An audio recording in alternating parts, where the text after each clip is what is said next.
Tutto ha avuto inizio da qui, anzi da loro, dalle papere, di più dall'amore incondizionato per la loro salvaguardia, che a Roberto Mazzoleni, pensionato 78enne di Venezia, è costata una multa salatissima, ben 416,80 € da parte della Polizia Municipale. La motivazione? Violazione del regolamento di igiene ambientale e polizia urbana.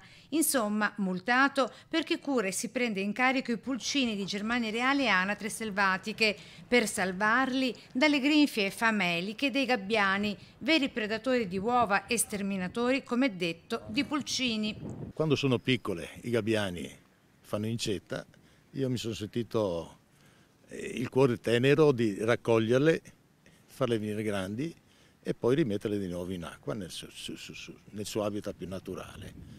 Poi gli do da mangiare ogni mattina, gran turco, e un po' d'acqua dolce che a loro necessita moltissimo. E non basta che per nutrirli il signor Roberto vada a comprare il mangime a base di granaglie fino a Sant'Erasmo, unico rivenditore veneziano delle 112 isole e isolette della laguna.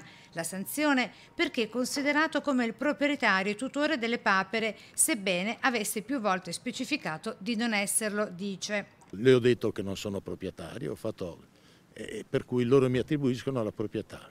Ora Roberto farà ricorso tramite avvocato, folta a barba bianca e dall'aspetto che tanto ricorda il celebre nonno di Heidi dei cartoni animati e che qui a Santa Marta gli è valso il soprannome di nonno delle anatre. Ex scaricatore al porto di Venezia, in queste ore è tanta la gente che gli sta dimostrando solidarietà anche con la creazione di una colletta per aiutarlo a sostenere le spese cui è costretto. Mi sento molto amareggiato di questa situazione. Qui a Venezia le anatre sono ammirate e fotografate al pari delle sue bellezze architettoniche e paesaggistiche, diventando oramai parte integrante della città. Ricordiamo, patrimonio dell'umanità che in quanto tale va reso accessibile e tutelato.